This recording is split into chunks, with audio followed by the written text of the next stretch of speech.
boys. Slightly different style of video today. I'm making a setup tour because I remember when I was younger in like 2017, before I ever built my first computer or whatever, 15-year-old me used to always be on YouTube watching everybody's setup tour, thinking, oh, like, what kind of gear do they use to make their videos? What kind of camera gear do they use? What kind of PC do they have? What kind of microphone do they use? And I always found it really interesting. I always loved those kind of videos because it would always give me like really good inspiration for the kit that I wanted to use to make my own videos and that kind of stuff. And now that I'm actually making videos myself, I know that I would always be interested. And I've had a couple of people ask in the Discord server, what camera do I use, and other questions like that. So I hope you boys enjoy. Alrighty boys, this is my room and I've had to re-record this because I recorded it once already. It was in 1080p and supposedly iPhone 17 is supposed to be a really good high quality camera or whatever. Apple big up their cameras so much in their marketing and stuff. But I put it in Premiere Pro and it looks like absolute garbage. So I'm refilming it now in 4K and hopefully it looks decent.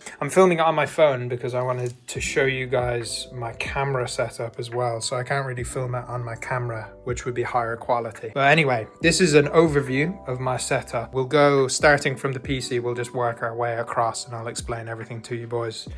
Obviously, SVG PCs, your boy has to have a good PC, live up to the name or whatever. So this PC, I'll put all the specs right here on screen so you can have a look at them. I built this PC about 2 years ago and there's only a couple of things that I would change about it, to be honest. One of the things that I really don't like about it is the graphics card. Not the actual graphics card itself, it's a 4070 Super, it's actually quite good, performs quite well in my opinion. The thing that I would change is the actual physical shape of it. So I got the 4070 Super on launch day. I wanted to get a Founders Edition, but they all sold out immediately basically. So this was literally the only option that I had, was this kind of MSI one. And I personally don't really like the look of it. It's kind of silver on the bottom. The side profile isn't really that nice. It's also only a 2 fan. The 3 fans are nicer because they kind of come out a little bit further. They're a little bit more chunky. And to me, that just looks a little bit better. The other thing that I would change about it is these fans. So I got this 6-pack of fans and they were quite cheap, and honestly I would spend a little bit of extra money if I could, because they're kind of showing their age now after 2 years. Like if you compare them to the fans on the AIO, you can see these fans are a bit nicer looking and a bit higher quality. But in terms of all the specs, I've already listed them on screen. The case itself was fairly cheap. It was like an Ion Z case, which is like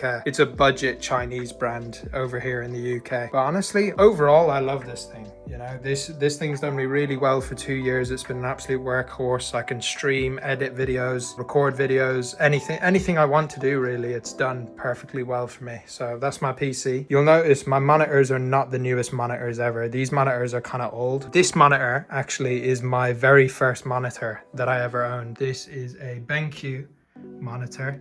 That's the number there, but I doubt any of you would want to buy this thing because it's 1080p 60 hertz. There's no real reason to buy this thing. I've had it for 7 years though, so that's why I have it. Then this monitor is that's the model number there. Don't buy this one either because it's also old. This one is 144 hertz and honestly it does everything that I need it to do. I also find that Acer seem to make a little bit nicer monitors than BenQ in general. This one wasn't that expensive, but because it came out so long ago, I definitely overpaid for it. Like you look at monitors now, they're so much cheaper compared to how much money I paid for this back in the day. It was probably like $250 or something. The desk itself is just a generic, I think this desk is from IKEA. It wasn't very expensive. It was like 80 quid or something like that. And then my speakers are Logitech speakers. They've also got a subwoofer, which actually sounds really good. And also, ignore my cable management, man, because I used to have a tray from my old desk that kind of like screwed into the bottom that would hold all my cables. But because this new desk is so thin, I can't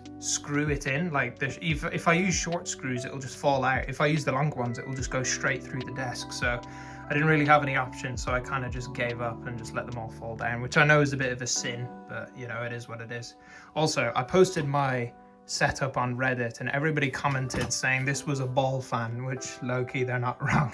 It gets hot in the summer. All my wiring here is also terrible as well. We'll ignore all of that stuff there. In terms of my peripherals, you'll notice I've got a very generic Logitech keyboard. The reason I have this is I used to have a really nice mechanical keyboard, and then I spilled water on it and it got destroyed, and then I was kind of depressed after that. So my punishment to myself was I got a super cheap keyboard, and also just in case if I spill more water on it or whatever, it won't be a problem because this thing was like a tenner. Also, I do like having the arrow keys, which is if you edit, you'll know this is actually really useful. My old keyboard was a cut-off style one, like a really small compact one, so I actually low-key prefer this keyboard even though it doesn't feel as nice. This is my mouse. I've had this since like day one. This is a Death Adder Elite. You'll see I've used it so much that the paint is actually peeling off, and you can see the RGB is coming through little bits where the paint has peeled off. I've had this mouse for so long, but I actually love the feeling of it. I don't mind the wire or anything, and I feel like if I switch to a different mouse, I'd actually just be worse at games because I'm so used to this one. Also, I like how big it is. I've got quite like long fingers or whatever, so this actually feels really comfortable for me. Generic Amazon mouse pad, nothing interesting. It's kind of like some teenage boy, like, ooh, scary stuff on it. That is pretty. I mean, I just use it because I've had it for ages.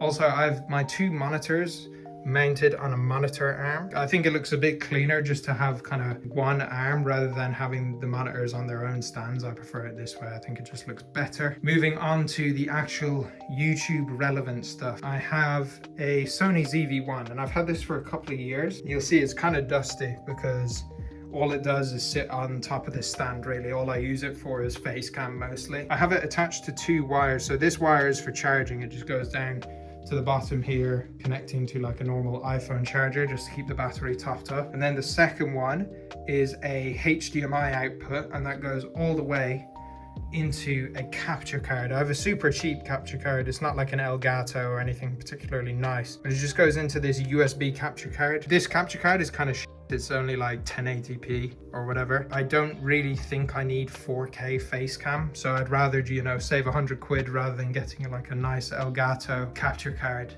and just have this simple setup. 1080p 30 fps I think is what it does, but honestly it's fine for me, and the quality of the camera kind of makes up for how low quality the capture card is. I've also got a key light which is mounted behind it, and I don't feel the need to have a second key light here. I think this one key light does me well enough, so I only bothered with getting one. It has the controls here so you can just turn it on and off. It's quite easy to use. Also comes with a special mount to mount it to the desk, and this honestly for me is a perfect setup. Also got my controller down here, just normal generic Xbox controller, and then this is my wireless charger for my phone and my AirPods. Now the more interesting stuff for me personally is the audio stuff.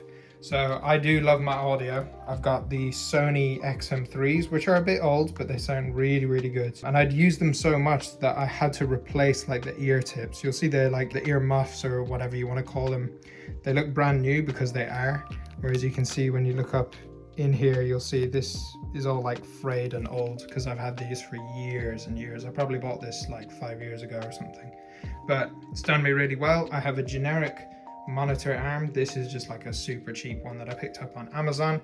And then my microphone is the Shure MV7, and this microphone is honestly so good. You'll see a lot of YouTubers, they typically have like the Shure SM7B or whatever is like the normal one. I didn't want to get that because I didn't want to have like an XLR setup. You'll see this microphone, it does have the ability to take XLR, but I just couldn't be bothered because it's so much extra money. I'd rather just get a USB one. So this one's USB, just plugs straight into my PC, and it has its own like microphone software stuff, which sure, you might also be wondering why did I get the silver one rather than the black one? And it's because it was on sale. It was like 50 quid cheaper than the black one. And even though I prefer to have it in black, there's no point in spending an extra 50 quid just to have a black microphone. So that's why I have the silver one. And also anybody else who has the silver one, you know that they got it just because they wanted to save a bit of money. So anybody who you see with the MV7 in silver, know that they're cheap.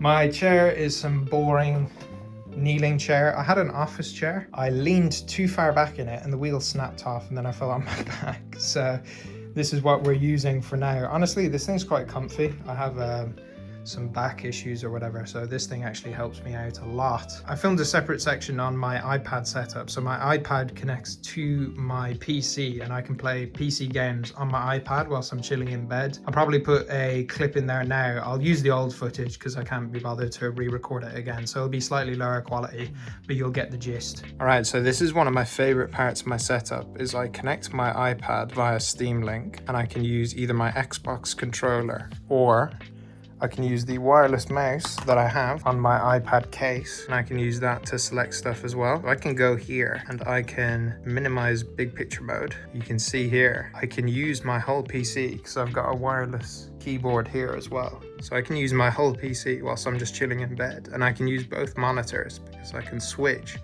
from my main monitor over to my second monitor. So I can even edit and everything just from my iPad, which I think is the most handy, coolest thing ever. So I can use my PC. Sometimes when you're feeling lazy, you just want to use your PC in bed, and honestly, this is like the best setup ever. Also, you'll see I have a quite decent sized area here. I push the chair underneath, and this is for when I use my VR. I've got an Oculus Quest 2. I haven't used any other VR headsets, so I can't speak on the quality of those, but for me, this thing is honestly perfect. Like, I finished Half-Life Alyx maybe like 3 weeks ago on this thing, and honestly, it was the most immersive, best experience ever. I use Steam VR, so I don't use a wire with this. I use it wirelessly because I have quite fast internet, so I can kind of get away with doing a wireless connection. But it's one of those things where if somebody else is connected to the network, then it's definitely not an ideal setup. But if it's just me at home, then the VR setup wirelessly actually works really well. And then in terms of my background lighting and stuff, I have a custom Twitch sign with my Twitch. The thing is though, is I don't actually stream on Twitch. I did like maybe 5 streams like 2 years ago when I first got my PC, because I was excited because my PC was good enough to stream, which my last one really wasn't. So I did like 5 streams. My brother tuned into my streams and he got me this custom sign made for my birthday because he wanted it in the background of my stream. And honestly, very thoughtful gift, looks really good in the background of YouTube videos. I have a Twitch, you can go follow it if you want, but I'm not streaming as of right now. Maybe when the YouTube channel grows a little bit, I might do some streaming on Twitch. Comment down below if you guys would actually watch that or not, but I think it might be interesting. And then here you'll see I have a light mounted to one of my tripods, and you're probably wondering why. What is the point of that? The reason is this place is rented and the light fixtures in this place are like some flat ones. So in my last place I had like, you know, the ones on the wire that came down. So this light is connected to my Alexa, so I can change the colors on it.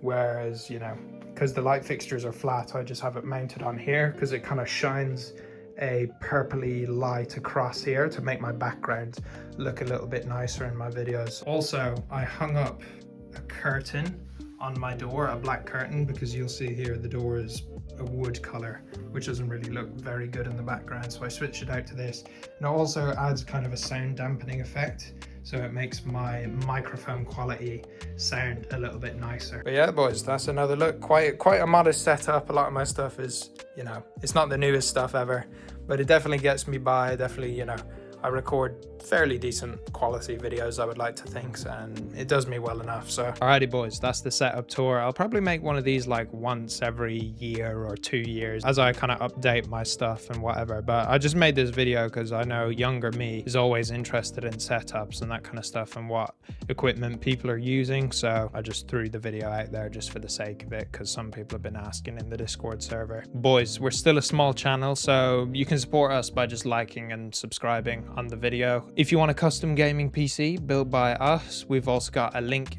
in the description to our website where we can build you a PC with no labor costs, and we'll put the build video on the channel. So if you're in either the UK or Germany, you can apply for that down below on our website. Other than that, boys, thanks for tuning in, and I'll see you boys in the next video.